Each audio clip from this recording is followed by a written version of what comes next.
We hold these truths to be self-evident, that all men are created equal, but today doesn't feel that way. We are divided in more ways than one, and the media and the powers that be all have their own agenda. The people of this great nation no longer care about the truth, they only care about the side they are on. At Poor 360, I am trying to change that. We're bringing you the facts and history so we can all learn something and make our own decisions. Tune in every Tuesday to be a part of that journey. The following is a journey into comics. Journey into comics. Journey into comics. Journey into comics. Journey into comics. Journey into comics. Network.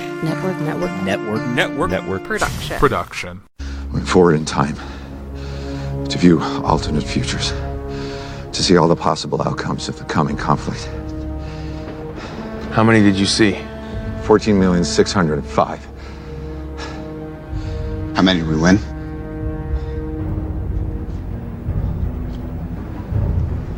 One. Ladies and gentlemen, you are listening to Journey into Comics, the podcast that's dedicated to everything nerd. With your host, the Podfather himself, Nate Phillips, and introducing his new co-host, Tyler McLaughlin. You should have gone for the head.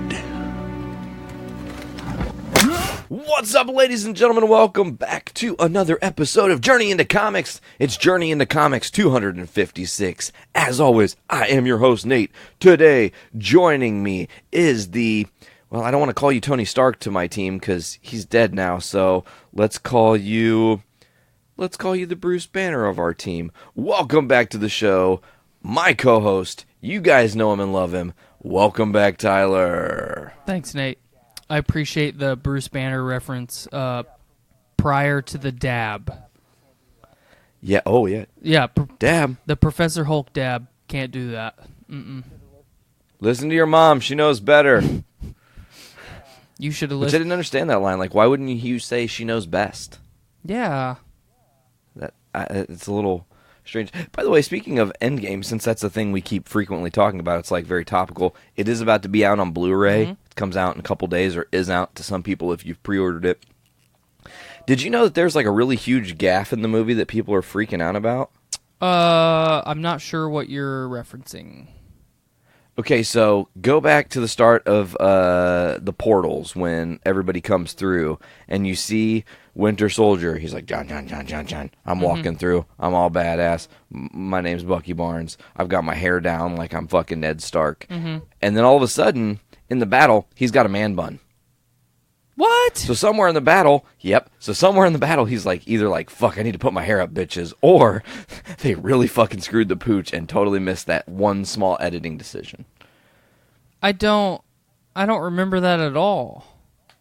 Yeah, it's definitely in there. It's one of those like I think if you look at the first half of the battle versus maybe like the last like 3 to 5 minutes, anytime you see Bucky, his hair is definitely different, and it's like, oh.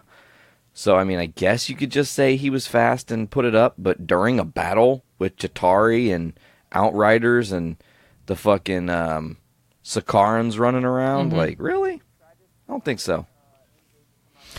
Yeah, I'm actually pretty excited for Endgame to come out on Blu-ray because I've talked about it briefly on the show before. I'm a member of the Disney Movie Club, which, I won't be once the Disney Plus streaming service comes out. But so for anyone that doesn't know, the Disney Movie Club is basically Disney's version of Amazon, like an Amazon / like Loot Crate. Think of it that way. So when you join, you get I think 5 movies for $1 each. Any Disney movie that's in their vault you can select from. So I got Ruby a bunch of movies, and then their only stipulation to maintain your membership is you have to buy 2 movies a year for 3 years. You can basically, I've got my account pulled up right here. Let me look at my commitment status. So I have purchased 5 movies this year, and I'm a VIP member now. So my member benefits. So, as a Disney Movie Club member, you'll always get great deals, but as a VIP, you are eligible for even bigger saving reserved only for our most valued customers. So you get all kinds of like a free swag. So the featured title for this month, you have to either accept or decline each featured title. The featured title for this month is Avengers Endgame, the 4K Ultra HD Blu-ray. Plus the digital code, you get a lithograph and a bunch of like Avengers decals. Just got stiff, bro. Wow. Total price for that, $29.95. Fuck you. Oh my god, that's amazing. So, I mean, you get charged basically anywhere from $15 to $40 a month, and it's a month behind. But you get all kinds of free shit. Like last month I got for Ruby all of the Cinderella movies. I didn't know there was 3 of them, but there is. Interesting. I thought there was only one as well. Yeah, there's 3 Cinderella movies apparently. But the month before that was Dumbo, the brand new Dumbo. So I got the 4K version of that. The month before that, I think it was Cap Marvel? Yes, it was Captain Marvel, so I got the 4K version of that. The month before that was the Disney Vault edition of the Jungle Book. It was the last time they were going to release the Jungle Book on any physical media ever. The new Mary Poppins movie, all kinds of shit. So as long-winded as that was, I'm looking right now, I could bundle and save. I could get the 4K version, all that shit additional of Endgame and Infinity War for $41. So you could just get... Do you already have Infinity War or no? I don't think I do, actually. Oh, wow. So you're just like, shit, for another $10, I can get the other movie, and then I'm set. That's an amazing deal. To kind of piggyback off amazing deals featuring Disney, you also mentioned Disney Plus. They are going for broke, brother. They want your money. They want my money. They want everyone's dollar. They said, you know what? All that cool shit we're going to give you, Star Wars, Marvel, Disney stuff, everything you could imagine that we have from Fox now, $13. We're going to make it the same price as Netflix. Fuck you, Netflix. Holy shit, bro. Like, I was not expecting that much of a power play from Disney. There was, and I mean, it's not even just Disney Plus. Let's mention, you're getting Disney Plus, ESPN Plus, and I think another channel like Nat Geo or something. Hulu. It's a 3-pack bundle. Hulu. It's Hulu. Yeah, I'm fucking stupid. It's Hulu for $12.99 a month. What? Yep. Essentially, for a Hulu fan, someone who's paying for the full Hulu account, right, with no commercials, $11.99 right now, $1 extra, and you get all that other shit. That's crazy. The only stipulation is with that bundle, it's both of the pluses and Hulu with ads. It's not without ads. Oh, so it's both the pluses, which are obviously their own streamings, but then the Hulu is going to have ads. Yep. So what Skylar and I have talked about, we get Hulu with ads for free because I pay for Spotify Premium every month. If they do a bundle where I can just get ESPN Plus and Disney Plus for, say, $10.99 a month or whatever it is, then I'll just do that. And then because I'm already getting Hulu for free. So yeah, you don't need to have 2 accounts of Hulu, both of which have ads. Right. Just like, fuck. But no, I'm excited. I took a lot of, I got a good chuckle from Iger the other day when he said that the $12.99 price tag was not intentional, that it was exactly the same as Netflix. Yeah, it was. Yeah, I mean, here's a better deal. Come on. Like, I mean, Netflix has continued to increase their library and their catalog and try and keep subscribers. Like, It's weird because Netflix, like in the beginning, you know, I've been a Netflix member since they were sending fucking DVDs to my house, and like I've never. There's been very few occasions where I've sat down every day and watched Netflix. I basically don't ever touch it. My daughter uses it a lot. My wife uses it a lot. So, you know, I kind of have to have it. But, like, when I already have YouTube TV, so pretty much anything that's on Disney is already on there. If I get the Disney Plus, I'm going to have even more Disney shit. At what point do I need Netflix for at that point? Because all the Marvel stuff's gone. All the Star Wars stuff is going to be gone. Like, unless they really... All the Disney stuff is going to be gone. All the Disney stuff's going to be gone. So unless they like, really double down on their Netflix original stuff, which some of it has been really, really good, it's going to take a lot. They've said that that's what the plan is, you know? But they have said, like, we are going to be going... I feel like didn't they just say recently, like, we're not going to double down on original content this next year? But then I feel like with everything changing, I feel with Netflix, they're very wishy-washy. They say that, like, we don't want to do original content. But there's like over 150 original content shows on Netflix. There's no way you could have watched every Netflix original show. Like, you could watch the headlines, Orange is the New Black, Stranger Things, you know, shit like that. But House of Cards, another example. But, like, at this point, Netflix is in troubled waters, I think. They might have really, like I said, really great content. But people don't, like you said it best. I'm not going on every day to watch Netflix. Usually I'm using Hulu, or actually, even though I don't have the Hulu, the YouTube TV or whatever, I use YouTube to watch almost everything. News clips, sports stuff, behind the scenes shit. It's an easier access way if I'm all of a sudden thinking of something. The cool thing about Netflix too is, you know, I'm searching some shit, or not, I didn't mean Netflix, I meant YouTube. Fucking brain doesn't work. It's too early. Right. But, like, I'm searching YouTube. I watch some fucking cool video that I didn't know even existed, and then another cool video I didn't know exists shows up in a thing you might enjoy, and you're like, oh, fuck yeah. So I've been really getting down with that, man. But when I'm using Netflix, it's literally, what are we going to binge this couple days? Binge it, we're done. Yeah, totally agree. And then, like, I don't know if you saw this. Maybe not, but I think you might get into it a little bit.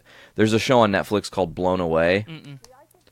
It's a glass blowing competition. See, that's one of the things that I really like about Netflix is some of the more obscure shit that's on there. Like, it's kind of like the diamond in the rough. Like, okay, I'll check this glass blowing contest out for a minute, and then you fucking really dig it, you know? Binge the whole season. Each episode's only like 20 minutes. Oh, that's perfect. It's like a 5-hour sit down if you really want to get through it, you know. And it's artists. It's not like just like dudes making bongs and shit. Like, it would be totally cool to me if that was the show, right. But it's not. Every episode's like, here's the challenge. The first challenge is with glass, you need to make something that represents you as an artist. And this guy made like a full hand with a fucking globe in the hand, and it was awesome. Wow. I think ultimately what's going to keep Netflix kind of in the fray or, relevant is their commitment to documentary series. Bingo. 100%. I mean, they are, it doesn't matter what network the documentary series originates from, whether it's a Netflix original or, there's been a lot of, like Discovery Channel, Animal Planet, National Geographic, a lot of documentaries like that. And, for people who don't have cable, that's the only way that they have access to those. And I think realistically, that's one of the only things that's kept people around for as long as they have. No, man, I think you hit the nail on the head. Documentaries, and I've mentioned this on Foodies, I might have mentioned it here, they hold a special place in my heart. I would much rather learn someone's true story that's like way stranger than fiction than read a book that's like, okay, I love comics. I love the comics we're going to be talking about today, especially, but like, if I'm choosing a medium to sit down and watch, the ones that are going to make me never stop talking about them are documentaries. And I think that you nail it with saying Netflix is at the top tier for that. I think HBO is also top tier for that. Their documentaries are on par with some of the greatest of all time.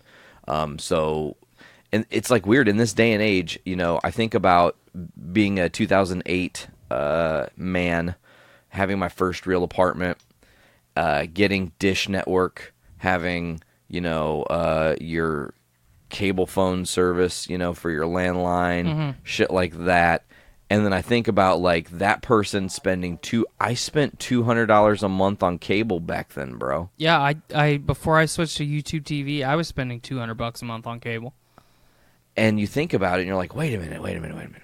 So now when we moved up here, different experience. I was like, I'm not taking Dish with me everywhere I move because who knows? It's too much of a hassle. Why don't we just switch to streaming? We can have internet. We'll stream everything. And it's like a godsend. It really is. You end up spending like, $30 to $50 for whatever streaming services you want total because you're only going to get 2 or 3 of them. You're not going to have every single paid for streaming service unless you're a rich person. Right. And even then you're not going to use them all. It's like, why even have your HBO, and in this modern era, we all are, no one's going to agree, but we all secretly love democratic socialism because we're all like, hey man, do you have a Netflix account that I could fucking use? Cool. Oh, well, you know what's awesome? I've got a fucking Hulu account you can have. And you're like, fucking bitching, bro. Well, that's one of the that's one of the things that I really like about YouTube TV is when you sign up, you get like 9 accounts that you can use. Holy shit. So I haven't really quite figured it out yet, but like as long as they are within your family, they have access to those accounts, and they're totally unique. So it's not like if you and I are watching it at the same time, you have to watch the shit that I'm watching. Your account is totally solo from mine. It's just a part of my subscription that I pay for, basically. Yeah. So that's crazy. If you were really smart, the super smart way would be like to find 4 or 5 friends you really genuinely trust, and be like, "Look, you give me $10, you give me $10, you give me $10, you give me $10, and we all get it, and it's a much better play." Right. PayPal me, motherfuckers. But, man, I love that we kind of went on this little tangent of streaming stuff because we're not even done yet. Like, HBO Go is a thing this year, but this time next year, HBO Go is dead. That's not even going to be a thing anymore. Really? You're only going to be because they're going to HBO Max, which is Warner Media. So Warner Media, the overarching branch that has DC and all that shit, are saying, look, we want all the HBO shit. We want all the DC shit under one super umbrella. HBO Max, make everybody come to the same place. Now, I don't know if that's actually going to affect the DC streaming service, especially. Well, it just depends. I think they're already struggling anyways. But did you see the trailer for that, by the way, Titans Season 2? No, I have not. I fucked up in not telling you to watch that before the show. Oh, damn. So, first of all, Season 1 of Titans was phenomenal. But Season 2, just in the trailer, man, it's like, boom, they tease Aqualad, Wicked. Boom, they tease Superboy. Boom, they tease Crypto. You see Wonder Girl, Starfire with her full powers. Raven beating that ass. Boom, Jason Todd's Robin. Boom, Deathstroke. Okay, I did see the fucking Deathstroke shot clip. is Deathstroke. Oh. So what did you think of how Deathstroke looked in the show? Looks fantastic. He looks like the first appearance of Deathstroke. A lot darker, obviously. They didn't make him so piratey and full colored, but that just like brooding demeanor was like, oh shit. Like Arrow got nothing on Deathstroke at this point. Yeah, I really dug it. Let me look real quick. Sure, man. Look away. I gotta look something up. I will mention it's not Manu Bennett playing Deathstroke in the Titans universe, which is sad. Maybe it is. Who knows? I guess that we can't officially say that because we haven't seen him unmasked, but you could assume they probably aren't going to go with the same guy. Oh, man. Sorry, folks. I had to take a deep breath. Sometimes it happens. Deathstroke will be played by Asai Morales. I don't know who that is. I'm looking it up.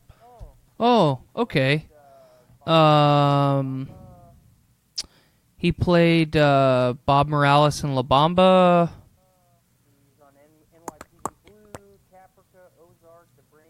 He's on NYPD Blue, Caprica, Ozark, The Brink, Jericho. Here. Ooh. Let me. He was in Jericho? Yeah, let Oh, me shit. let me hit this cool little button here. The future. Okay. He's hitting the screen share button. Let me share. Do it. Okay, can you see that? Yes. Okay, it's that guy. I can see that guy. So I Okay. downloaded the extensions so I could screen share with you, and it's this cute. It gives you the cute little option of doing the full screen, or just a browser window, or just a Google Chrome tab. Wow, that's wicked.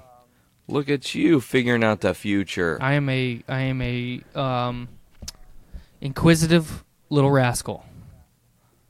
I thought you were going to say you're secretly a member of Stark Tech. I was like, bro. If I was a member of Shit. Stark Tech, I would not be living where I do. Also, I think if you were a member of Stark Tech, we would have way more advanced options for podcasting. Other than, let's hook up through Facebook Messenger. I would just teleport to you. Like, hey, bro, I'm here. I'm into that. That'd be wicked. Did you see that guy who kind of did an Iron Man type thing because he used a jet propulsion thing to fly over the English Channel? Mm-mm. Okay, so he tried it one time and failed. He got like 3/4 deep and plummeted into the thing, and they had to save him. Wow. Yeah, it was like, oh shit. And then the second attempt, he's like, I'm not fucking around this time. He had said that the reason that he did so poorly the first time is because he didn't start with enough acceleration and it didn't carry him like he thought. Mm-hmm. So this time he just fucking punches it, and he is doing 250 miles an hour over open water on just like this like foot jetpack thing. It is crazy. It was the craziest thing I've seen. I was like, holy shit. But he does it, dude, in like 45 seconds across the whole English Channel. Whoosh. God damn. That guy's got some sack. Yeah, man, I don't know if I could do that.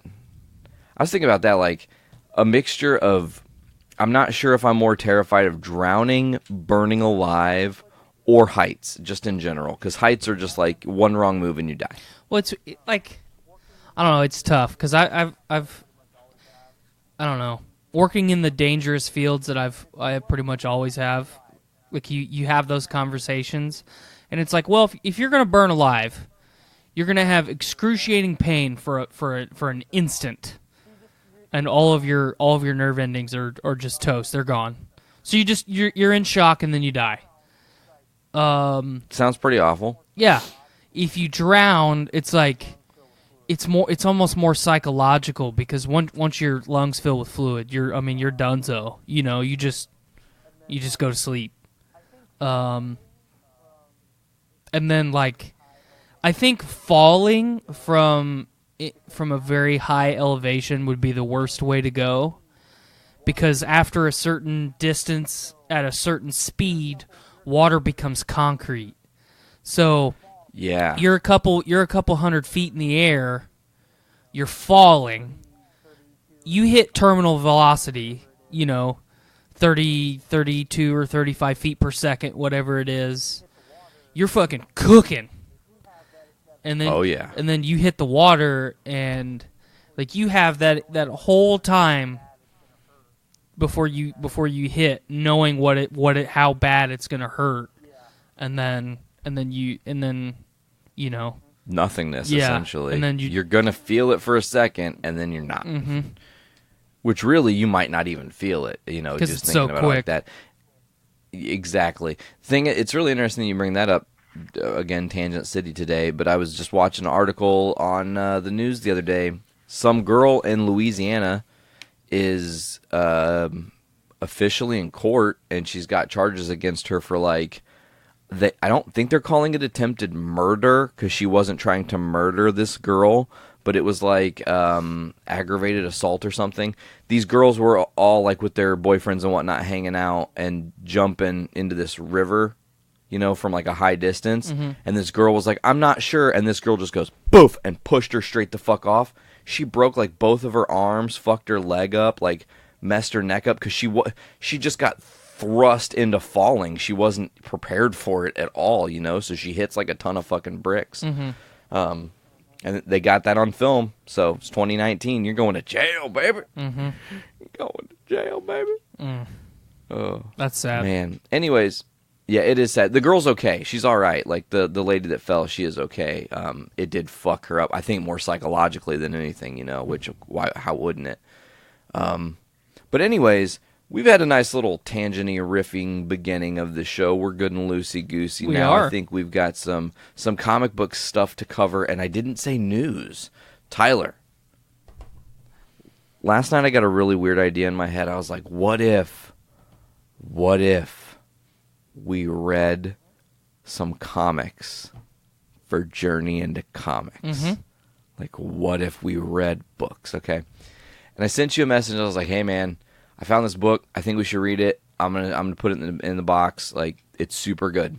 It's worth a read. And you read issue 1, like probably within like the same hour or so that I read issue 1. But I continued on to issue 2. You were like, I'm gonna save issue 2 for fresh in the morning. And I read through to issue 2, and I was like, oh my god, this is one of the best comics I've ever read. Like, easily. So I was super stoked and anticipating this morning. And your first text that I got was like, dude, issue 2 was amazing. I was like, I know. I can't wait to talk about it. So what are we talking about? What are we reading? What are we doing here? Well, to add a little bit to what you said. Sure, please do. You read issue 1 last night. I read issue 1 last night. We both read issue 2. And I said, hey, there's another part of the story that we're not getting.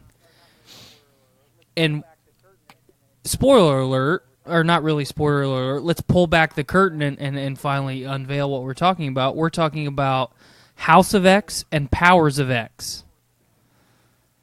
Oh, man. So, written by Jonathan Hickman, who is a legend in the comic book game.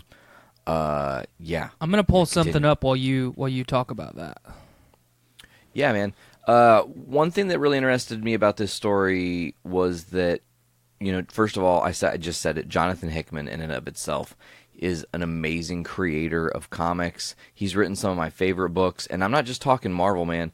While he did do Marvel Avengers in 2014-15 in that run, which was like 36 or 40 books, leading up to the new Secret War that they ended up doing, which was also Jonathan Hickman's Secret War 2, was a lot of his idea. He also did this offshoot series for, I cannot think of the Boom Studios or something, called God is Dead. And it's like super weird, existentially future-y. Ooh, hey, look what you pulled up. Can you look at you being all smart as you can be? Can you see what I'm looking at now? You are looking at the official reading order for House of X, Powers of X. Okay, that's what I was trying to pull up. Excellent. So, like we said, we read issue 1 and issue 2, and this morning I kind of shot back like, hey, we should read issue 1 of Powers of X, because it's in between 1 and 2. We kind of read them out of order. And this is kind of what took me by surprise. You know, issue 1, it's an introductory issue of House of X. Like, a lot of crazy concepts are introduced, and you see some different iterations of characters, and then you go on to House of X issue 2, and it's firing on all cylinders the whole time. It's making you think. It's making you think about possible different paths that characters go down or will go down or have gone down. And then you go to Powers of X, and it's a totally different story. You see a little bit in the beginning of the issue of what takes place in House of X issue 2. Which, if we would have read them in the proper order, was more of a tease for issue 2. Correct. But then it still go ahead. worked and served as a cool. It still worked and served as a backstory or a flashback. Go on. But what I find so interesting with this is, you know, it's got this reading order, and it's, you know, what I'm showing you right now. It's just a white page, and, you know, it's got the X logo. Nothing really like crazy or out of this world. But you see just in the lower left-hand corner, it says 2 series that are 1. And I've always really enjoyed the, not necessarily choose-your-own-adventure stories, but stories with multiple perspectives. It's not just, here we are in the Fortress of Solitude looking at Superman, and you only get Superman's perspective. You're getting a shit ton of different characters right out of the gate with this, and all different perspectives. They're already teasing like little behind the scene motives of people that might not necessarily be relevant in the first couple issues. I'm sold like right away. I couldn't say it better myself. This book does a great job, like you said, of jumping around. The first book is more like an ensemble piece. It features a lot of different players on the board all at once, and I think that one thing I really appreciated about, okay, let me mention, I'm talking House of X now. Mm-hmm. We should make sure to denote that I'm talking House of X 1. House of X 2 is a total departure because it like strips away all those characters and says, here, we're going to focus on this one, and we're going to retell her story. She's already been a character that's existed in the X-Men universe, but giving her a whole new power and a whole new skill set also breeds way for a possible future with the MCU. It also gave us a really beautiful look at the past of the X-Men lineage and said that she was there. She's been a part of all of it. This character has always existed, even if she didn't necessarily know. Mm-hmm. And then of course Powers of X is, like I said, like you said, it's like a bookend tie-in to that first part of part 2 of House of X. It's confusing. But then also it like jumps you way into a different time frame, and you're like seeing a different.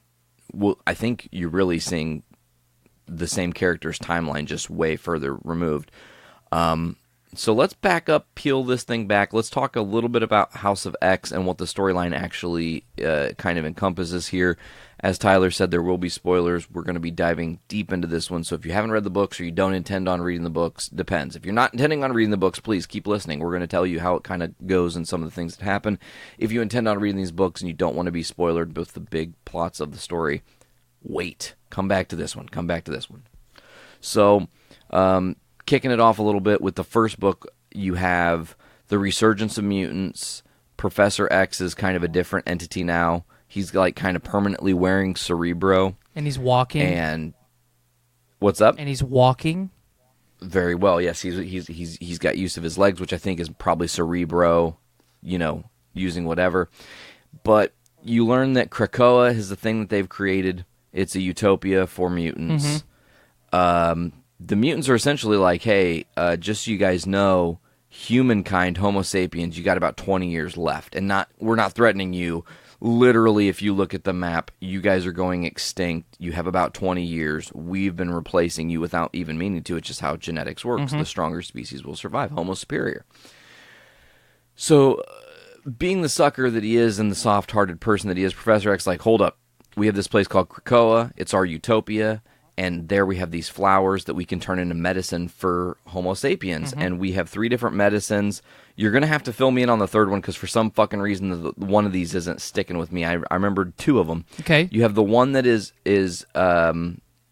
it gives you immunity. Like, you're not going to get sick. It's like a super... Do you want me... I've got them pulled up. I've got them pulled up if you want me to just read them. Sure, go ahead. Please do. Okay, so human drug L... Delivery mechanism, fabricated synthesized pill. This flower produces a drug that extends the life of a human for 5 years.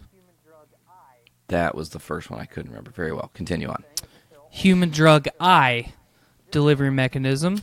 Same thing, it's a pill. All 3 of these are pills.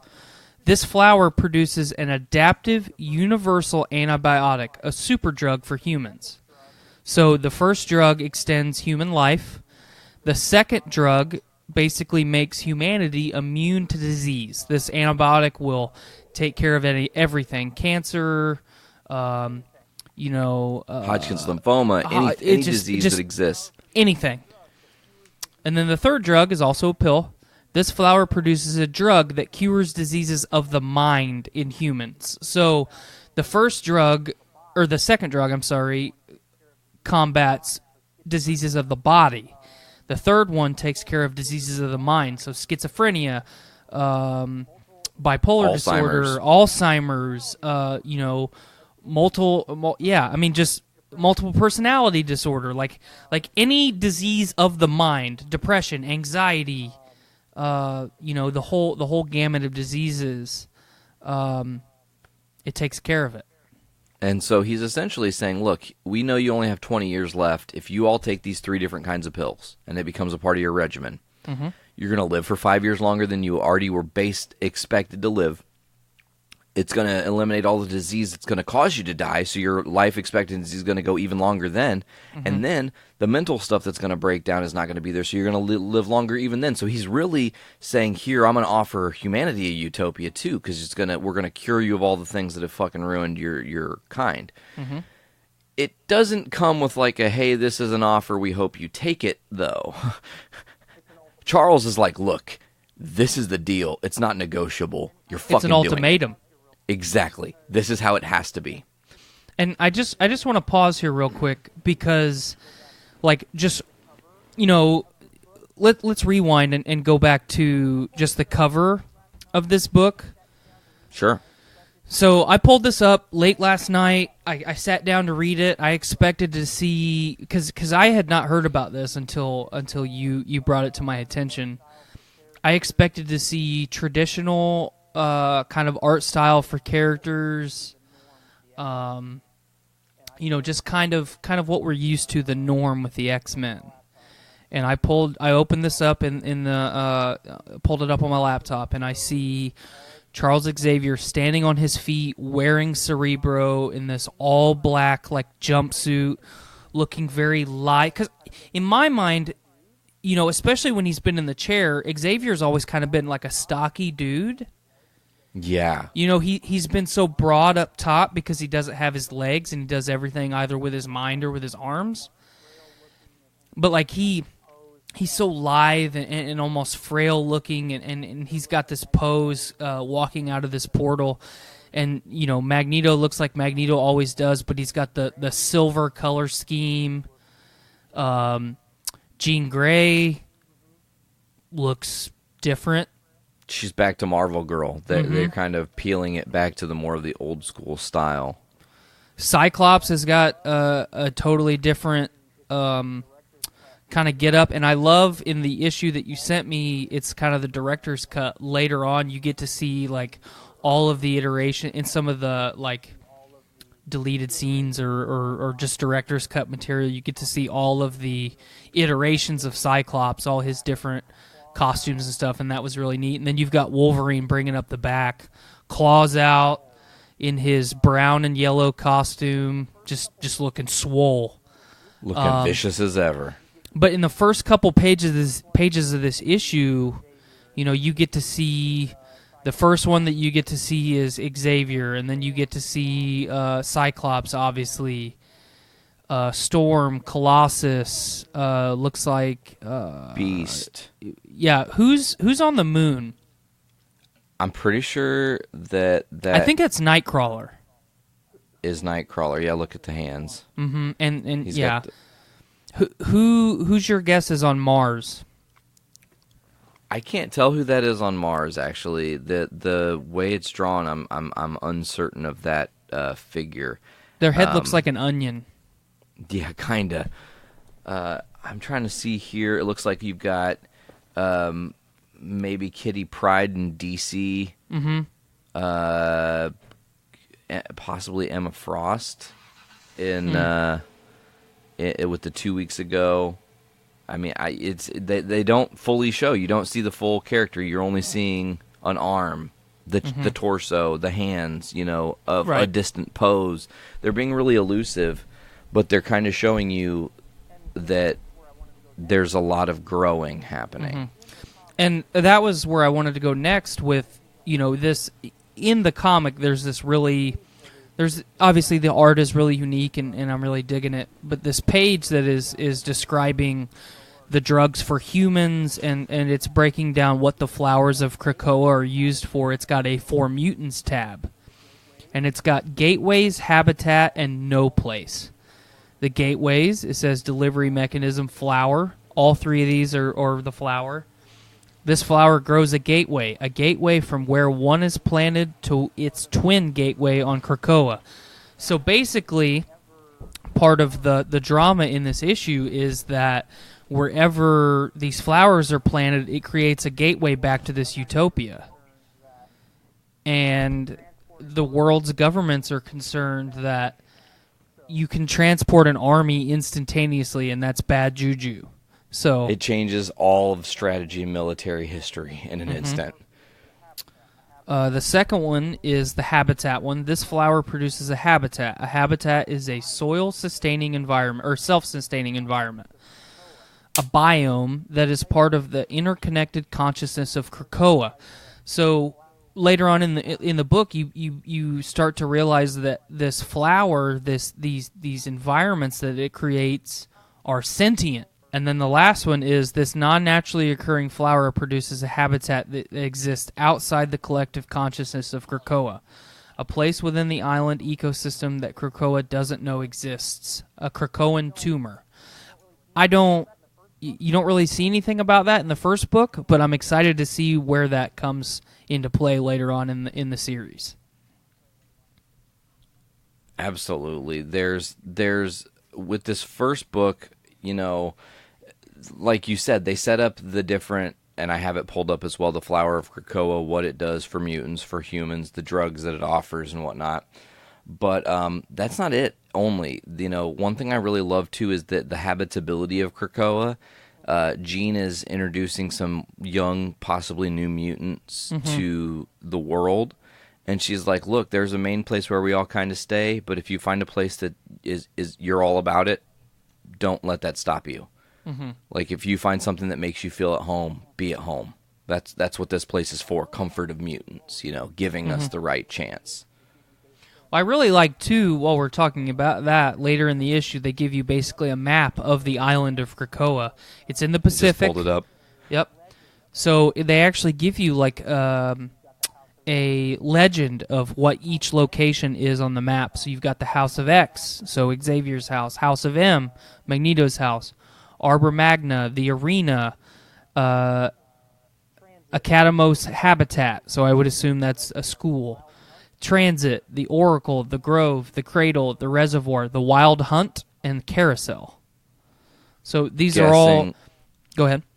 I was going to say, I'm guessing Wild Hunt is probably something with their wildlife. Maybe they're new mutant animals that it will at some point be ventured to. That was the one that kind of stuck out to me as weird. Also, the Cradle.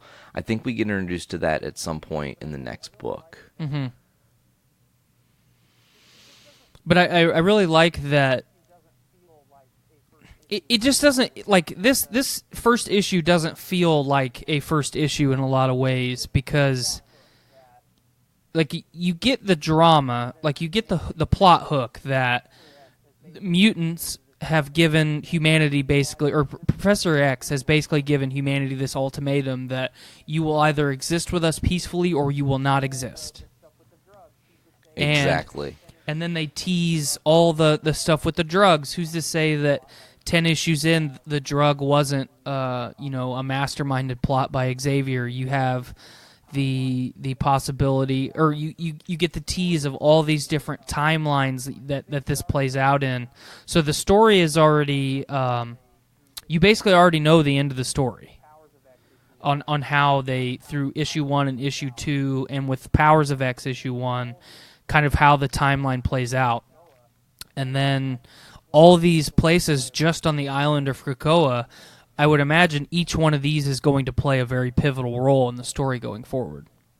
Oh, yeah. And the one thing I think is really awesome is that they did it so smart. 6 issues of House of X, 6 issues of Powers of X. That's 12 issues over 12 weeks in a way that you can tell a story that's banging, bam, bam, bam, bam, bam, bam, bam, and doesn't stop. And there's a lot of big themes in this. What did you think of the Easter egg of the new spaceship that's out in orbit somewhere? I really enjoyed it. When I got to that part of the book last night, I was a little bit confused at first. And then once they started to break down that this is a doomsday safety protocol from from SHIELD, SWORD, Hydra, all the major organizations that were a part or on Earth. And then you see, the underside of the spaceship in the first couple panels, and towards the last couple panels, you get to see the whole thing. They're orbiting Mercury. They're really close to the sun. And then you see that giant sentinel head, Yeah, and you're just like, oh, shit. This place is called The Forge, I do believe. Mm-hmm. And people are, like, reconnaissancing there, getting themselves together. There's something called the Orcus Protocol. Mm-hmm. Do you want me to read through the Orcus Protocol, or would you like to? No, I was getting ready to, but you can go ahead. Okay. So I'll just try to brief this really swiftly here. It says, initial establishment of Doomsday Network based on evolutionary research regarding the extinction level population density of Homo sapiens superior. See the Cro-Magnon problem by Dr. Alia Gregor. Recruitment of of assets in strategic organizations, AIM, SHIELD, Strike, SWORD, Alpha Flight, Hammer, Armor, Hydra, as well as funding from black budgets and other human-centric financial considerations. Absorption and adaptation of various organizational assets into next-generation infrastructure built for Doomsday, operating under the premise that there are areas of concern, population, financial, and territorial. Orchid assesses established watchdog programs to observe undetected mutant influence. Mm-hmm. And then I really like how at the bottom of this panel it gives the makeup of what Orcus is. Yeah, who is kind of leading the charge, who's most in control, who's least in control. Good to note that Hydra is least in control. At least that's what we think. Right. Because SHIELD could always still be Hydra, which means then that Hydra would have like the most control. Right. And that's how they operate, so we'll just have to see. Now we go to the observation 2 years ago. They observed that the population alert instances of X gene activation have spiked, along with the reemergence of established mutant alpha types long observed as active in the mutant cause. 6 months ago, financial alert, long observed shell companies wholly owned by the mutant activist Charles Xavier, quietly purchased the 7th largest pharmaceutical company in the world and recently announced 3 new drugs which poised to destabilize that industry and spread throughout global financial sectors. 2 months ago, territorial alert, the mutant nation of Krakoa established. Observation ends. But now we've got protocols enacted, man. Mm-hmm. And they realize that the mutant repopulation and reappearing at a higher rate it's not going to the regression like they expected.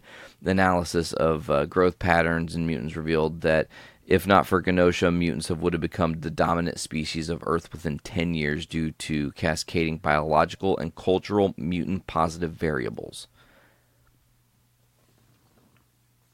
But what Genosha brought mankind was time that they didn't know they didn't have.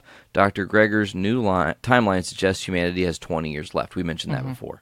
But this is kind of more official. And then we shift completely in the story, which I kind of, again, appreciate. We're getting a little chunk of this story of space and what's going on with the Forge and why it's there. Now we're moving into the Brotherhood of Mutants, and Mystique and Sabretooth are on a smash and grab? With Toad. With Toad. Oh, yeah, with Toad. I forgot that Toad was there, too, being fucking Toad. Weird Toad. Yeah, I mean, I would complain about, like, jumping from one story to the next, but this is, like, each of these little almost vignettes that you get are complete.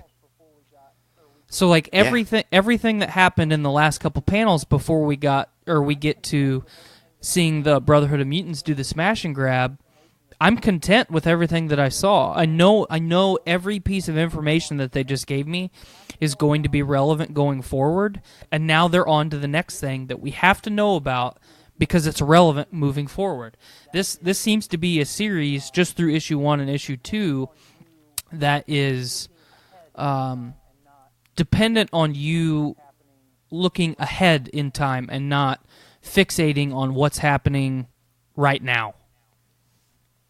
Absolutely. And I think that's great storytelling because what it does is it doesn't say, look, Here is, we're just going to use an example. Here is all of Magneto's timeline in 3 books. And then once you're done with Magneto's timeline, we're going to go back and fill in other gaps. It's giving you the gaps as you move through it. Right. And at some point, we're going to have all these dots really connect. And I think that's when, as the reader / as the reviewer here, we're going to be like, holy shit, we thought this story was good when we were blind and not having all the information. Now we know what's actually going on. Holy fuck, like it's really leveled up here. Right. But a surprise team appearance shows up in House of X, man, and I was stoked to see them show up. I know you're not really a huge fan, but maybe this book will change you. Well, I kind of liked the, and we'll get to the standoff that we get in the next couple panels, but I'm really, one thing that I can't, and you educated me a little bit right before we started recording, but I cannot praise enough the artwork in these books. Yeah, Hickman definitely demands a certain style from his artist, and let me make sure I say this artist's name right, because I always fuck it up. Hold on, where is it? Laraz and Garcia worked with Hickman on this. I can't think. Laraz, what was there for... Pepe Larraz. Yeah, Pepe Larraz was the main artist. He probably did the pencils and the sketches and everything. This is the name that I always fuck up. I think it's Marte or Marti. It's Marte, not Y. Garcia, and he was the color artist. And again, it's definitely Hickman saying, look at the other works that I did with these stories, with these characters when I was writing in 2015. Take cues from some of those designs, but we also need to level some people up, give some people... Because I really appreciate them going backwards and making Jean Grey Marvel Girl again instead of forcing her into that Phoenix archetype, like she's always got to be that character. Right. But then they also move way forward and have the most modern version of Cyclops, like he is in his... And the same can be said for Magneto as well. And then, of course, Wolverine seems old school. So I love that they kind of, balanced the art and kind of used a little bit of everything. Well, and just, you get the first couple panels of the Brotherhood of Mutants, and you see Sabretooth. He's all, for lack of a better term, he's fucking beast mode right now. Just, you see him standing over a pile of fucking security guards, and Mystique looks good. Toad looks like Toad does. He's a Toad. He's squatting. Mm-hmm. And then the Fantastic Four shows up, and you get Sabretooth and the Thing squaring off, and it just, I'm not a Fantastic Four guy. And if this was a Fantastic Four book, I would probably keep reading it. Yeah, exactly. It's all on who writes it, man. That's one thing I love about comics. No character is a bad character if the story serves that character well. Right. And I honestly was not expecting the Fantastic Four to show up in this book, so I totally marked out. I was like, Johnny and Thing are here? What the fuck? What's happening now? Do you think that they're going to be a reoccurring group through this run of books? I feel like because Reed is such an important character, not just to the not just to the Fantastic Four, but to the overarching Marvel universe. I think in that way, yes, and we get that a little bit later on when you see he and Sue show up. But I don't think he's going to be like a primetime player. He's going to be more on the fringe. Maybe he's the voice of reason to help Charles see that humanity needs saving and not destroyed. Or we don't know what the ultimate intentions are right now. So far, right now, we think everything seems sweet and like it's for good altruistic reasons. But who knows? Gotcha. So we get to the next panel, and it's another one of the kind of office documents that's labeled damage control. I'm gonna cliff note this one, but it's basically all the major not necessarily artifacts, but items of power that are rolling around in the world from either Stark or Reed Richards. And it's got a really cool list of all the shit that Damage Control has collected. And one thing to mention for anybody who's like, Damage Control, I'm not sure. look back to Spider-Man Homecoming if you need an MCU reference, because they're the people that were taking all the crazy Chitauri weapons away from Adrian Toomes and company and saying, no, these are ours. And one thing to note, they say that, this current iteration of Damage Control, which I think is, it doesn't say who's actually leading it, but the reason that they are taking all these things that usually would have been left to the hands of somebody like Reed Richards or Tony Stark is because Reed had been missing for a long time, and of course everyone assumes that Stark is dead in this universe. So the rights to the material are kind of being contested in court. That's also a thing that's kind of going on with Damage Control. Current inventory in the Damage Control contested storage facility is made up almost exclusively of advanced schematics and disassembled material created or owned by Reed Richards and Tony Stark. You've got Soul's Anvil, Soul's Hammer, the Bridge, Iron Man Mark 5, 6, 7, 8, Rescue Mark 1 and 2, Anti-Proton Sling, Multiversal Beacon. It's pretty cool stuff. The Multiversal Beacon is a super cool callback to that the Secret Wars story, because the Multiversal Beacon, if I'm remembering correctly, is what Reed uses to tell the other multiverses, like, we're crashing into each other. We need to figure this out. Right. And, like, here we are. Find us. So I love that little callback. Of course, obviously, the Iron Man Mark 5, 6, 7, and 8 armors are relevant. Rescue is cool for Pepper. But then we go back to essentially, we haven't really talked about this so much, but you've got a group of investors who are coming into the habitat of the mutants at Krakoa to essentially see around the place and get a feel for if this is something they want to deal with. They think. Like, they think it's negotiations, essentially. They started in Jerusalem, and then they man, my brain just froze up for a second. They started in Jerusalem, and now they are taking this group of investors or dignitaries from place to place that these flowers have been planted to create these habitats. And one thing, there's one lady who seems like she's super firmly against it.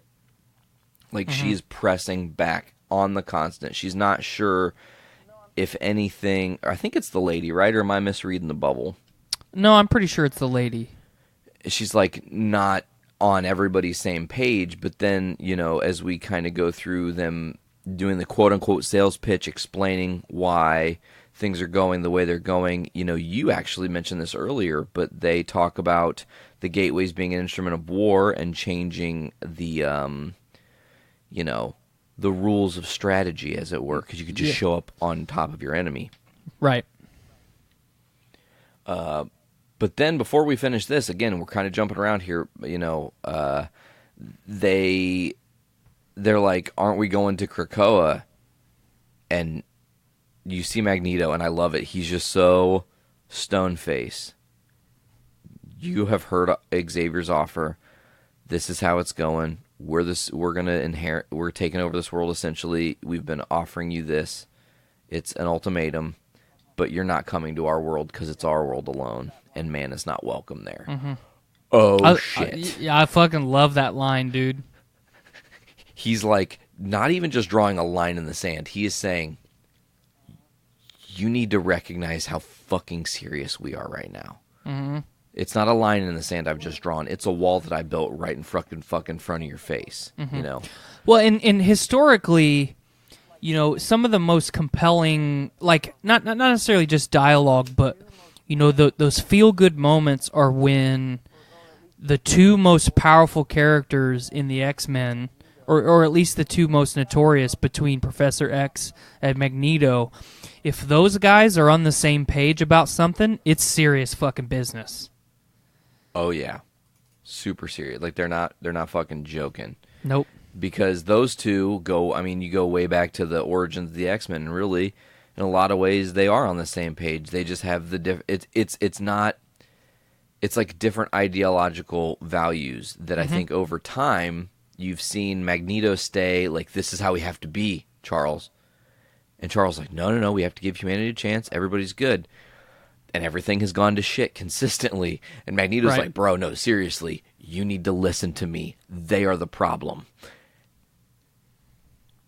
Charles is like, oh, you might be right this time. My bad. Let me give that one some thought. Yeah, let me think this one through. That might have been a spicy one to digest for a second. Mm-hmm. You're right. They kind of have fucked everything up, you know?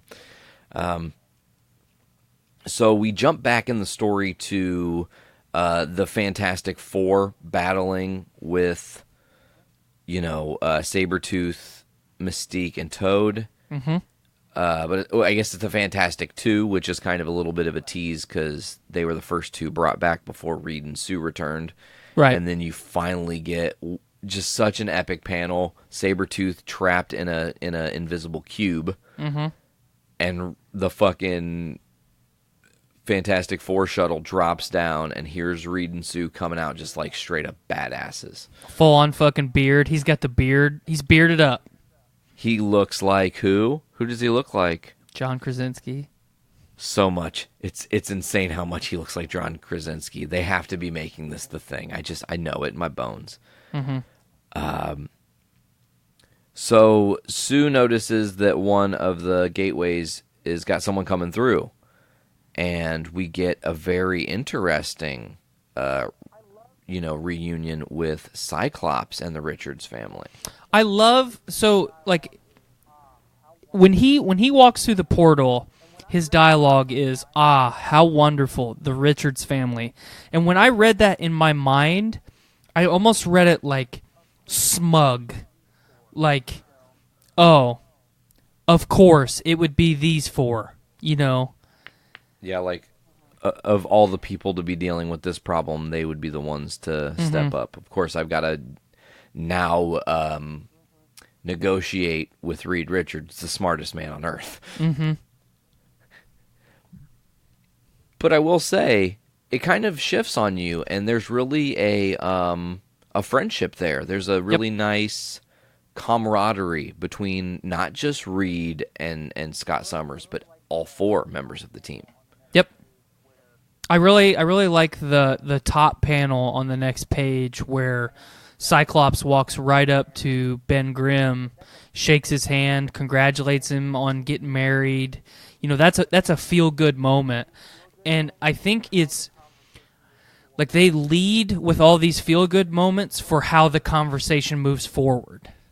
Yes. Because it takes a total turn.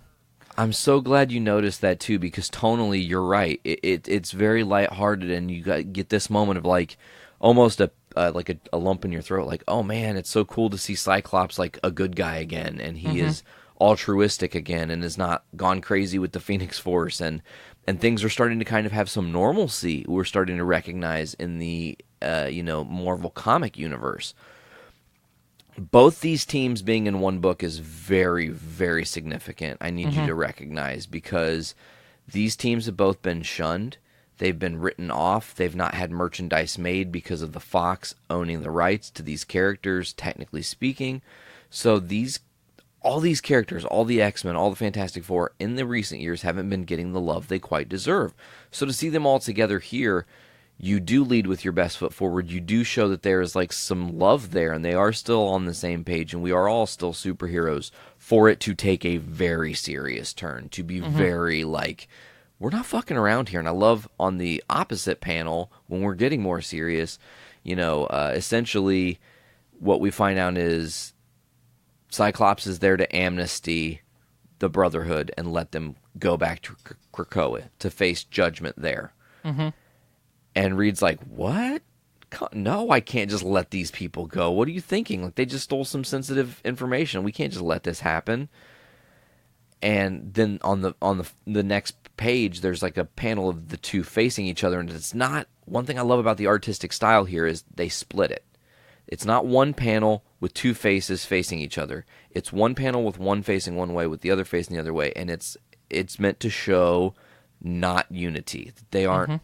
They're diametrically opposed right now.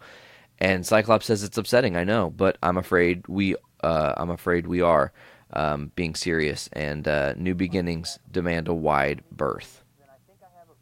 Reed Richards fires back immediately with, then I think I have a problem with that. Which for him to say he thinks is funny, because it's like, no, he has a problem. He's just being, it's all semantics right now. Right. But I love and appreciate this too, is that Scott kind of notices the severity of this, and he's like, you know what? Not my hill to die on. This one's not worth it. We'll let you guys keep him. But I really love the way that they drew the bottom of this page, where he's getting ready. He's ready to blast if he needs to. Yeah, he almost winks with it. Yep. But then he pulls. He takes his hand off the triggers, so to speak. I think he was outmatched. Honestly, Reed could have stopped his blast. I mean, it might have killed him, but it would have protected people. He could have been invisible, shielded. Mm-hmm. His power versus Johnny would be interesting, and I think Thing could just knock him out. But anyways, I think that the rest of the team is staying calm. They're trusting Reed to lead the conversation. He's led them to the right path. He's like, like I said, Cyclops like, why don't you keep him? We'll deal with this some other time in some other way. He's like, we're going about this the wrong way. There's better diplomacy to have. Mm-hmm. And Sabretooth loses it. He's like, what? Don't fucking leave me, bro. Don't do that to me, man. Shut up. It's fine. Just take it. I love the middle panel though when Sue is questioning kind of the Krakoan motives, and this dialogue bubble is incredible. My family, and this is Cyclops speaking, my family has spent our entire lives being hunted and hated. The world has told me that I was less when I knew I was more. And like, as you're reading this, like the beginning, it's like, okay, Cyclops is recognizing that he the mutant species has been downtrodden, and then as it transitions into that next bubble, it's like, in my mind, it's almost something that Magneto would say, and not something that Cyclops would say. Yes, again, influenced. Everybody is starting to hear the chimes, because how long have they been doing this round and around? How many years do we have to deal with the humans letting the mutants down and hunting them and chasing them, just like he said? Did you honestly think that what we were doing, or that we were going to sit around forever and just take it? It's really very simple, Susan. I believe in what Charles Xavier is doing. Please greet your son for me and tell him when he's ready he has a family on Krakoa waiting for him. Which I'm pretty sure means that they're not necessarily alluding, but I think they're confirming Franklin is part mutant. Mm-hmm. So that's very interesting. So, and we actually learn about that on the next page because of the Omega level and the Omega protocol. Mm-hmm. So, just to fill in people, Omega level mutant is a mutant whose dominant power is deemed to register or reach an undefinable upper limit of that power's specific classification. For example, both Magneto and Forge are the most powerful mutants in the power types on the planet Earth, magnetism and technopathy respectively. But what makes Magneto and not Forge an Omega level mutant is the upper limit of Forge's measurable power could hypothetically be surpassed, and in fact has by multiple humans on the planet, while the upper limit of Magneto's powers cannot be surpassed in any measurable fashion. I really love these these documented write-ups that they have sprinkled throughout this book. Yeah, it's like dossier files. Like, here's the details. It 100% adds to the immersion of being in this book, because like you go from that last panel and then you get here and you're like, okay, what am I going to read about? And it's like, oh shit, they're talking about the cream of the crop, essentially, Franklin is technically the most powerful mutant in existence and doesn't really know how to use it or know it. Right. Like, reality manipulation, universally speaking. We're talking Scarlet Witch, House of M power times like infinity. Uh-oh. Well, especially too, like, Cyclops hints at that in the last page, and then down here towards the bottom, Franklin Richards, alias Powerhouse, reality manipulation, universal, alliance, human. And it's in bold or red lettering. So is Xavier and Magneto, or are Xavier and Magneto going to try and sway Franklin's alliances later on in the books? Are they going to create a rift in the Richards family to then have that next level mutant on their side? I mean, it just makes sense, you know? Well, and one thing to notice, it's very important that as of right now, Franklin is the only mutant aligned with the humans. Mm-hmm. Everyone else is either Krakoan, none, or unknown. And then it says down here, this is the Omega Protocol officially, it says, while it is believed that a greater dynamo is possible through collective means, it is currently a priority for the mutant nation of Krakoa to protect and nurture its greatest natural resource, Omega-level mutants. Mm-hmm. All efforts are to be expanded in order to secure the future of the state. One people, one tribe, one family. Bingo. I dig that. Me too, also, as well. The next couple panels, we jump back to the habitat that was created in Jerusalem. Magneto and the group talk about how they chose that place because it's a center for human religion. And let me find the dialogue bubbles. Oh, okay. So if you're okay, I'm gonna fast forward through some of this. Sure, please do, man. Feel free to take the reins. It's a lot of dialogue. You've got 5 or 6 pages of, the dignitaries, talking about how they're either interested or not interested in why. One of the individuals has a gun. Magneto calls him out on that and takes it away, which is a really interesting scene. Because, the guy is floating in the air, and Magneto takes it away from him, and he says, I wasn't going to use it, it was for my protection. And Magneto retorts with, of course, that's how it always starts. Why would you challenge us? We haven't done anything to you. But here's what I wanted to get to. This is one of the ambassadors. So you summoned us here to Jerusalem to what? Threaten us? And Magneto says, a promise is not a threat. And I summoned you to this place for wholly superficial reasons.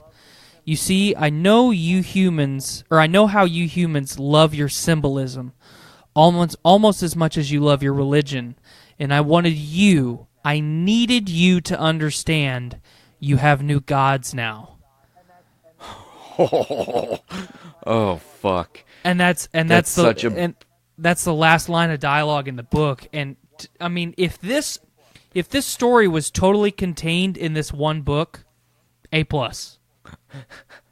Yeah, it was a banger for a first issue. Just laying the groundwork for this story. One thing I want to notice before we get too far away, the page right before this final page in the comic. The top part of that panel is a Magneto shot with the sun behind him. It is one of the best comic panels ever. Mm-hmm. It is the imagery, the iconography, just the imposing. He really is setting up, if you look at it now and think about him saying we have new gods, he is godlike in that image. Right. He's lording over this small human man and even gets up in his face, and says, you are all wolves. Just straight up calling him out. And then, like you said, that's book 1. Right. And like you said, the director cuts, shows all the different variant covers. Shout out to John Tyler Christopher for doing a variant for this book. Mm-hmm. Well, I mean, but before we get into the director's cut, I'm sorry to cut you off, but no, you're okay. Please. For Magneto to mic drop at the closing of this book is just fucking incredible because, the first quarter to the first half of this issue, it almost feels like Magneto is almost he's on mute. He's not. He's biting his tongue. He's biting his tongue. Thank you. He's not he's not rallying mutants. He's not, he's not spouting propaganda. He's not doing what Magneto normally does. He's just calm and real casual and just doing what Xavier asked him to do. And then you get to that last panel, you have new gods now. And it's still, you brought up the last page with the scene of the sun behind him. This one's got it too, that last panel. And it's glinting off the helmet. It just looks fucking great. It just sets up for this, like, it literally builds in tension naturally. Mm-hmm. Like, you already know that the mutant-human, like, rapport isn't necessarily stable, so to have him just be so firm, so calm, like, that should terrify them. He didn't freak out. Like, all he did when he took that dude's gun was disassemble it completely with his powers. He didn't kill him. He didn't put a thing through him. He set him down. He got in his face, and he just told him how it was. Like, this is not negotiable. Nothing is going to change. What are you going to do? Stop us? You can't. Mm-hmm. And Magneto says, I have a new... This is another one of the dossier pages that they kind of bookend each issue with a first page saying, and then the last page saying. The first page saying was, humanity, while you slept, the world changed, which I loved, from Charles. But then from Magneto, I have a new word for the lexicon of man, Krakoa. And in the future, when you speak it, make sure you do so softly and with proper deference, for we will be listening. It's so brooding. It's so brooding. I love it. Absolutely. And then, obviously, all the director's cut material. This shit, it just looks great. The like I said earlier in the show, the one with all the different Cyclops iterations is probably my favorite variant cover because I really dig it. But JCT's cover of Magneto, man, it's badass. He just not only is it just that he does these cool, like, action figure-y, covers, he puts thought into, like, how would the hands be? What different, there's a bent piece of metal, which also kind of looks like a ribbon for awareness, but maybe it's for mutant awareness. Mm-hmm. But yeah, all these covers are awesome. They have some throwbacks. We really get to dive into some cool shit in the next issue, which I'm really stoked to talk about. They also did a Scotty Young variant here. They also give you the script in the director's cut, which is like what the original... The really cool thing about the script, man, honestly, and I want to mention this here, is if you look at the script, it literally shows you how to make a Marvel comic. Mm-hmm. Here's what you do. Here's how you block it. This is what you do. And I love that there's some stuff redacted because there's obviously secrets he doesn't want everybody to know. Some stuff that maybe gets used later. Right. Or didn't get used at all. So there's, the blackout, whatnots. And then at the end, they show you some, like, the art as it happens with different cuts of the images that they used and didn't use and how they used different panels and that's what I'm going through right now. It's super cool because it's sketched out. There's the black and white versions and they've got them colorized with no words, so you're kind of seeing how a book is made, really. It's you come up with a script, then you find your sketches, you get the visuals, how you kind of storyboarded it, then you move into the process of lettering after you've got it all colorized. I mean, it's really awesome to peel this back and to just for them to show all of these things is really nice. Mm-hmm. Okay. All right, so we're going to move on now. Before we move on to issue 2, issue 1, rate that bitch. 9 out of 10 all day. I'm right along with you. I honestly can never give a first book a perfect score. I feel like that just makes it impossible for any other books in that series to get close to it. Mm-hmm. But it really does deserve this much attention, and and that much praise, because it does put a lot of story into a very small time frame, gives you a lot of different worlds and places to work with that you need to learn about.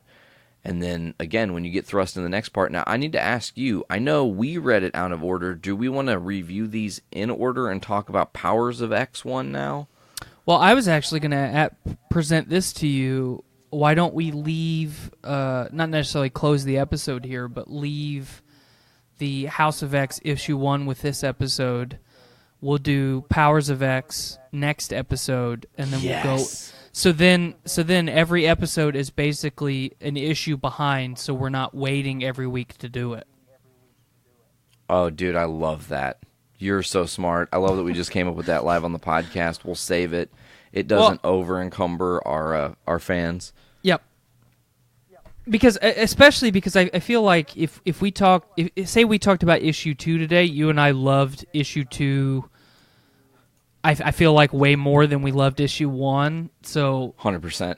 I would like to take a little bit more time with issue 2, and I just realized what time it was. Yeah, I don't necessarily have that time today. So sure, yeah, man. I don't want to run you late. I do want to close with one thing that we loosely talked about a few weeks ago that officially got confirmed, that I think we can kind of wrap up the show with a nice little bow here, because it's official, man.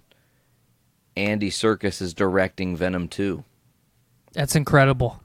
Woody Harrelson returning to possibly play Cletus Cassidy, I think. Mm-hmm. I think it's confirmed that he is going to play Cletus they have Cassidy confirmed still. it since. I think it's confirmed now. Sweet. I may just be misinformed, but I thought I saw an article 2 days ago, maybe, that said it is confirmed he agreed to come back and play Cassidy. So I also heard that Tom Hardy has helped writing the script, which would be cool. Yeah, and okay, and I said this last time we talked about this. Andy Serkis being a part of this, he's already really close with Disney. Amy Pascal has been teasing the possibility of Venom and Tom Holland Spider-Man working together. Is this the first step we are officially seeing that is showing we are moving forward with this plan? I think so. I think so too. I think that even if say Venom 2 does fantastic and Sony is steadfast saying, nope, Andy Serkis did it for us, we're going to keep making Venom movies and 1 or 2 more Venom movies, and we're going to keep doing our thing, and stay off my lawn, this is our shit. I still think that with the rapport that Serkis has created with Disney and just actors in Hollywood, because hearing that Tom Hardy is going to assist Andy Serkis and the writers with the script, I think that's one of, obviously his mocap or motion performance is kind of, that's Andy Serkis' thing. Totally. That's his world. He is literally the revolutionary behind mocap. He brought a renaissance to that industry with the performance that he brings every time he suits up. And I think his biggest strength, other than his mocap, is his collaboration. Well said. Yes, his ability to work and understand other people and be a positive muse and not be necessarily an asshole. He knows how to speak to the people he's working with, I think, and a lot of think that has to do with being. Look, Andy Serkis has become a household name in the past 5 years, but 10 years ago, even when he was maybe more at the height of his career than people realize, he was an unknown person because of how much mocap he was doing. I mean, for God's sakes, he's Gollum. First and foremost, it's one of the biggest roles he will ever have is Schmeagol and Gollum in the Lord of the Rings series, and that was, early aughts, 2003 or so. Mm-hmm. So, that's almost 20 years ago at this point. Holy shit, Right. So I think, his at least for me as a fan of his work, his mocap is flawless. He is educated enough on the the effects industry now at this point. You look at the movie that he did in Mowgli. It's flawless. It's one of the best adaptations of the Jungle Book, and maybe the best, in my opinion. And he's so passionate about what he's doing, whether he's acting or directing or performing in mocap. You could not. You may have been able to pick a better director to as far as experience goes, actually being the one behind the camera. But overall, I mean, just think about it. One of the biggest gripes for people in the first Venom movie was the CGI. Yeah, I didn't mind it. I didn't think it was too bad. There was definitely a good portion of it that was cheesy or pretty shoddy. You get Andy Serkis being the one pulling the puppet strings. It's not going to be that way. He's going to pick on all the shit they didn't quite nail the first time and be like, hey, here's how we're going to improve this. We're going to make this better. I don't know why he didn't do that for Black Panther, though. Thank you for recognizing. You and I are the only two that ever bring it up. No one else will say, you know what, that movie wasn't perfect. Well, it wasn't perfect. Honestly, I don't think there is an MCU movie that is quote unquote fully perfect. I think that Black Panther. Far From Home is pretty close. Far From Home is pretty fucking close. You're right. But Black Panther, while it succeeds in many things, great storytelling, lovely cast, deep emotional, bigger than superhero themes. Mm-hmm. Those rhinos were fucking dog shit, brother. And they still, to this day, look like... when you see it in theaters, I don't think you really pick out and judge the rhinos or the thing you're mad at. But when you said it to me, I was like, now I'm going to look and see what the fuck is up. And, every time I watch Black Panther now, I'm just like, here come these fucking stupid blurry rhinos. It's not good. But it wasn't... It was just... It was so comical to me. And I'm sorry to tangent on Venom, folks, but it was so comical to me because the first thing that I noticed was how much blur Black Panther or Killmonger had during fight sequences and action and whatnot. And then it gets towards the end, and you've got the miniature Civil War type conflict going on, and there's lots of drama, and you're going to get the triumphant showdown between Black Panther and Killmonger, and these fucking rhinos show up, man. And the CGI is shoddy, and then not only is the CGI shoddy, but then you've got blur. Come on, Disney, you can do better. Well, and I think they do better. They definitely did with Far From Home. The CGI in that movie is far and away the CGI in Black Panther, and maybe that's what's to say the difference of 2 years in a movie is, or 1 year. Was it 1 year or two? Did Black Panther come out last year? Holy shit, Black Panther came out last year. Is that right? Yeah, because it was Black Panther, came out in February. Infinity War, Ant-Man, and then it was Cap Marvel, Endgame, Far From Home. Yep. But all the difference 1 year makes, man. And the CGI in Endgame and Infinity War is leaps and bounds ahead of Black Panther as well. So, right. All in all, man, all the Marvel news is bright. I did see a dark ding in the Marvel news with an investor, but it's politics. We're not doing politics this week. If you want to check that out, go tomorrow and listen to Poor 360. He'll give you the best news. Or if you want to listen to a very special conversation that I'm going to be having, I'm going to be doing a conversation on guns for The Voice of Survival this week. And I haven't really planned it super far ahead. It's mostly a statistical show and just breaking down the facts and what we know and things that work and don't work and whatnot in that nature. But I feel like we as a people should just try to better each other, and that's what I want to do. So before we get out of here, folks, let's hit us with them hard and heavy plugs. We got the Journey into Comics podcast on the Journey into Comics network right here at journeyintocomics.com. I feel like I need to find a better way to say that all once. Go to the Journey into Comics network for the Journey into podcast. Oh, I see I fucked it up right now even still. Nate, quick issue, real quick. Sure. What hour mark are you, or what timestamp are you at on the Korg? 1 hour and 28 minutes. Okay, my setup quit recording 8 minutes ago. Okay, which is about the same timestamp as last week. Weird. That is strange. There's some parameter we need to figure out here, but I'll do the same thing as last week, and I'll just buffer you over and make it work. Okay. We haven't had any real lag issues here at the end of the show. But folks, you can check out the Journey into Comics podcast at journeyintocomics.com. Get us on iTunes, Podbean, Stitcher Radio, Google Play Music, Spotify, CastBox, TuneIn, many others. Just go to journeyintocomics.com or search Journey into Comics Network on all those awesome, lovely platforms, or go to patreon.com/journeyintocomics. Throw your money our way, and we'll do something special with it, I promise. Tyler, thank you so much for joining me this week on another episode of Journey into Comics. Journey into Comics 256. I've been Nate. And I've been Tyler. We'll see you folks later. Pop your caps back and fill your brains with shit. Later, guys.